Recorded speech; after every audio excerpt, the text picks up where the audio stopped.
The priest was giving last rites to the gallery owner. I didn't want to interfere. For the discerning connoisseur, a soupçon at 80,000. The bust was balanced precariously on the pedestal. I didn't want to knock it off. That bust was pretty impressive. I wondered who'd been the model. With luck, the security camera had captured the robbery. The cable for the camera ran into the room marked private. The door was locked with a keypad. If I wanted to get in there and look at the CCTV footage, then I'd need to find the number.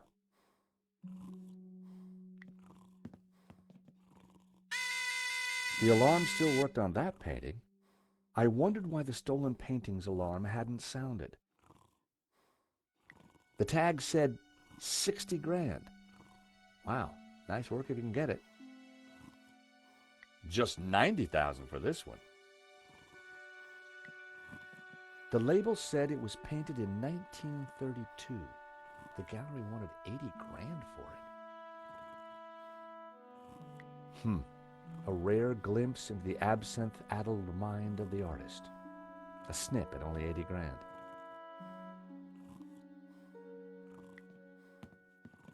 $60,000 for a sketch? Ouch. Another alarm working as it should.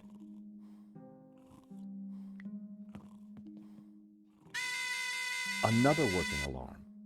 Was the alarm on the stolen painting the only one that wasn't working? Challenging and experimental, like the $85K price tag. The stolen painting was called La Malediccio, painted by someone called L. Serp in 1937, and worth just 40 grand. The stolen painting was worth less than the others. So why did the thief target it? This was where the stolen painting had hung. Why that painting? And why kill for it? The stolen painting had an alarm, which should have sounded when the painting was removed. I needed to find out why it hadn't. It was a vibration detector pad. I pressed the vibration detector pad. Nothing happened.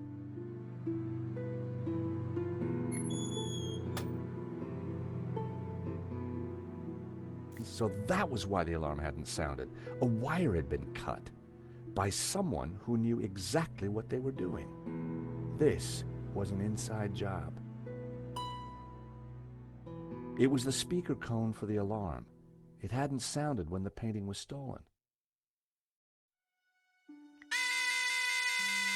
The button bypassed the pressure pad system. Cutting the wire had disabled the pads.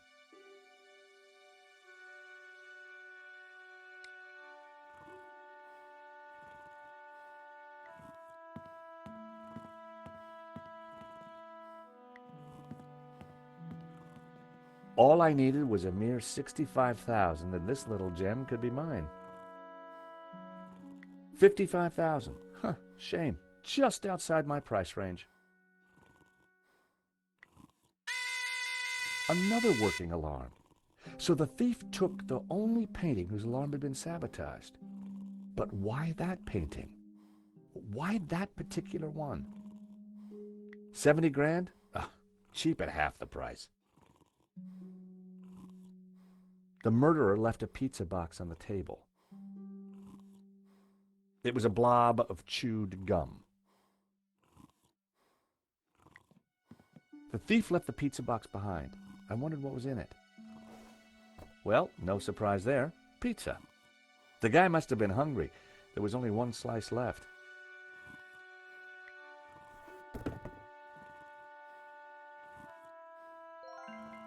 No one had noticed the pizza box fall onto the floor. I decided to leave it alone. It was my phone, mankind's most treasured possession. I'd picked up a piece of pizza from the gallery floor. It could be useful.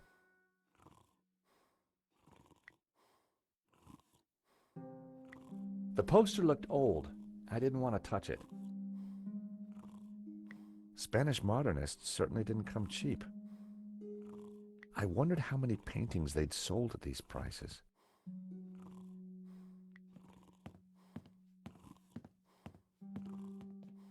As they say, every artist was first an amateur. I could have bought a nice car for the price of that. The priest was administering the last rites. Excuse me, Father. Yes, my son. I'm George Stobart. My company insured the exhibition. My name is Simeon. Is there anything I can do? You can pray for his soul. A senseless murder.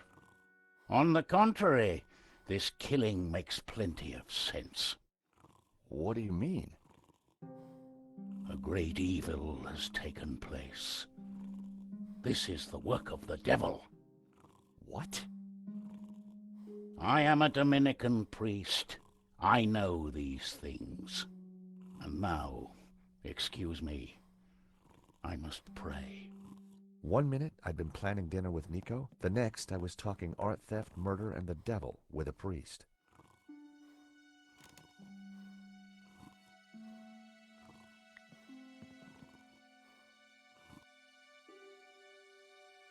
Poor guy. There was no way anyone would have survived that. I didn't want Henri's blood on my hands. A small purple nozzle was poking out of his pocket. In Henri's pocket was a tiny bottle. It was a bottle of Brett. The label claimed it would wake the beast within. Ah, Brett. The fragrance that dare not speak its name. This wasn't the first time I'd looked into a dead man's eyes. His eyes were closed, the least I could do for him. He definitely looked better. Hair today, gone tomorrow. There's nothing quite so lonely as a dead man's toupee. I decided to let Henri's toupee rest in peace. There was a small piece of paper in the dead man's hand. It was too intriguing not to take a look.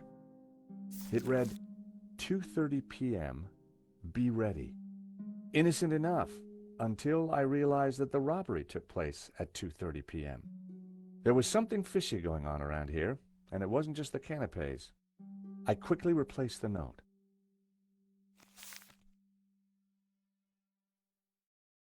A cryptic note in a bottle of overpowering cologne.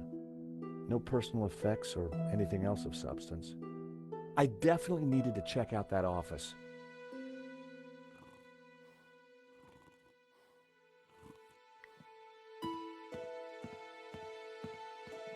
It was Hector Lane, France's greatest art critic. We'd met before. It hadn't ended well. For a moment, I thought he was dead. But from the snoring, I guessed he'd only fainted. Lane had fainted. I was going to have to find a way to revive him. Lane was out cold. I was going to need something to bring him around. In the pocket was a pair of nail clippers. They were monogrammed with the letters HL. Lane's nail clippers. The initials HL were engraved on them. I prodded Lane with the clippers. With all that padding, he didn't even feel it.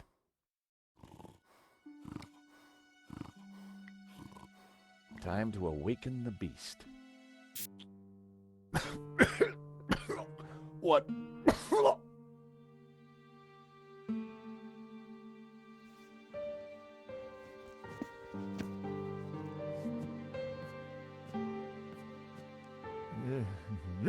What was that?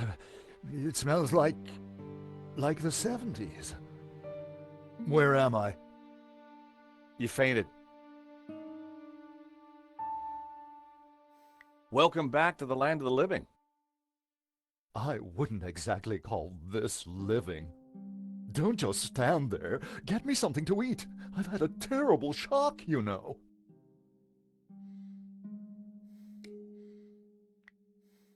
I found a slice of pizza. I asked for food, boy, not a cardboard simulacrum. Oh, okay, if you don't want it. I didn't say that. Now give it here.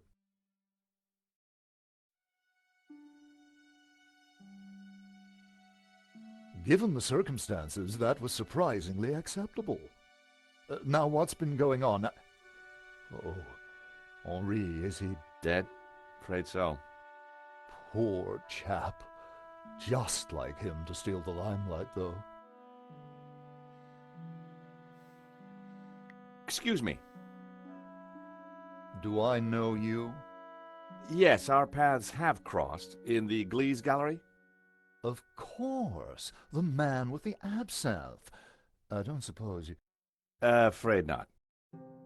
Pity. I'm sorry, but I'm having trouble remembering your name. I'm George Stobart.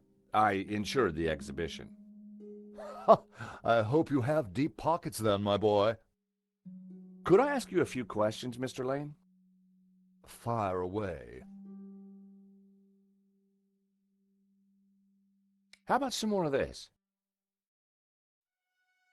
I don't think so.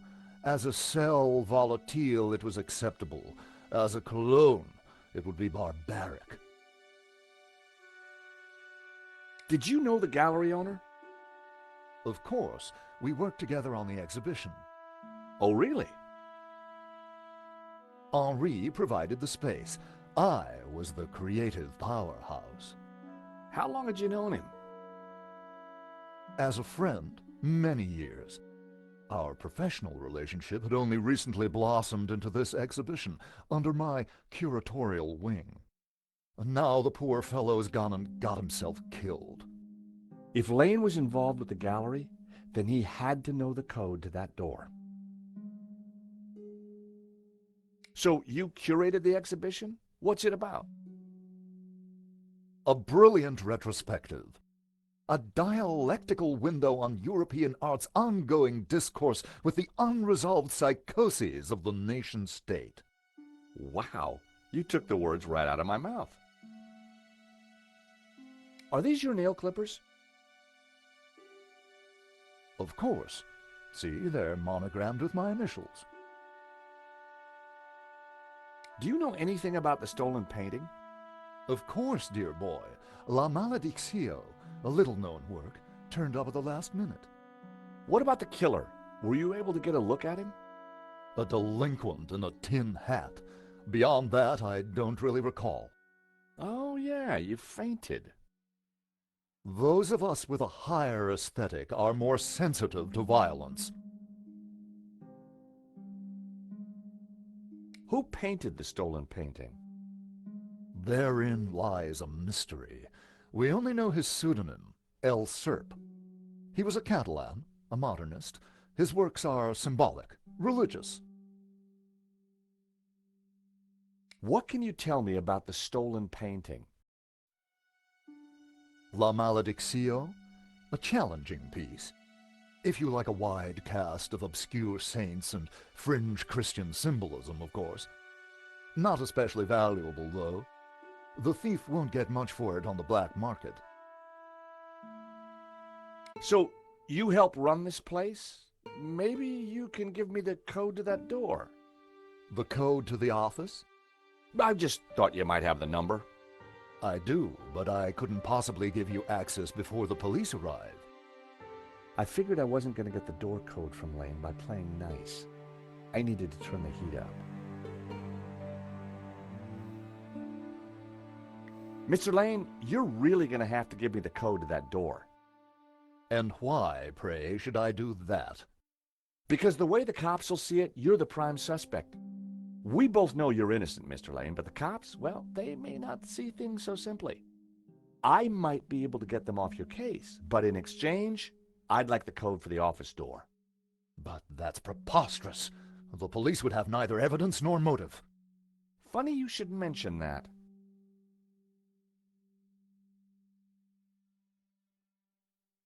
I hate to say this, Mr. Lane, but you're going to be the #1 suspect for this murder. So you keep saying, Mr. Stobart. This is an inside job for sure, Mr. Lane. The police are going to be very interested in your recent movements. I've been out of town for several days, and last night I retired early. Just saying. You're not going to scare me into giving you that door code, you know. I was onto something here, and I knew it. Lane was sweating. It wasn't pretty. Don't suppose you've changed your mind about giving me that door code? Certainly not. Give me one good reason why I should. I might just do that, Mr. Lane. Someone sabotaged the alarm on the stolen painting. A wire was cut. What? Who could have got into the alarm system? Exactly. It was an inside job, Mr. Lane. You're not suggesting that I... Well, I'm afraid that's the way the cops are going to see it. That's preposterous. How could I possibly have cut the wire? Are these your nail clippers, Mr. Lane? Yes, they have my initials monogrammed on them. Huh. The perfect implement for cutting the alarm on the stolen painting. What are you saying? Well, the alarm was sabotaged, Mr. Lane. It was an inside job. Are you accusing me? How dare you? I had no reason to kill Henri, no motive whatsoever. Okay, but I don't think the cops will see it like that. And I sure would like that door code. Mr. Lane, this robbery is not going to reflect well on you. As I said, I shall take my chances. You're not getting that door code.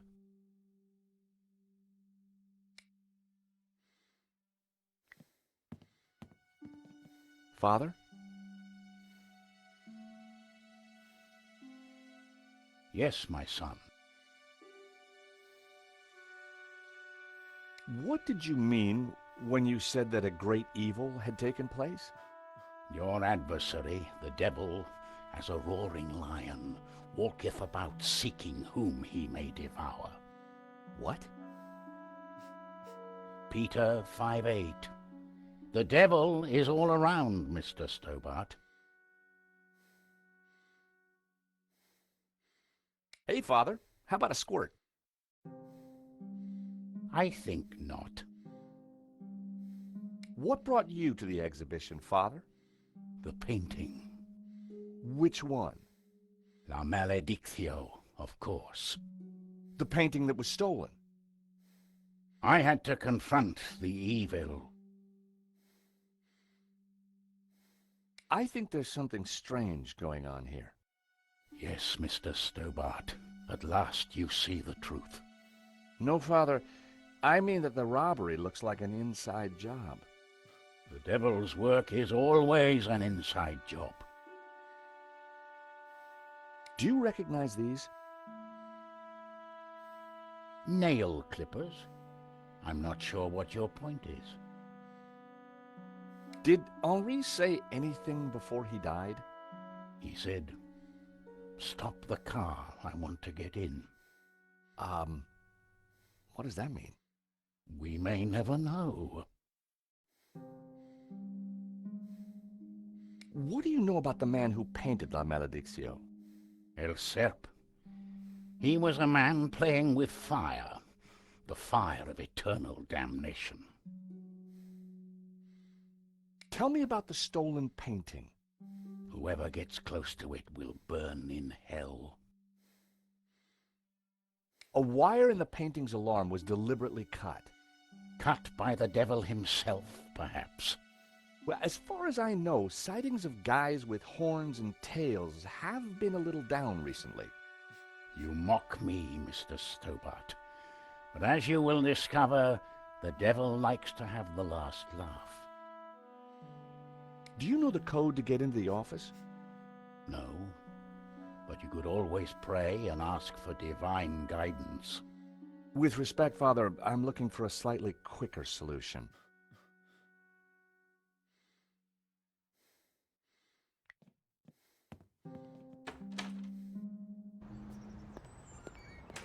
The street was quiet and upmarket, not the kind of place for an opportunist thief.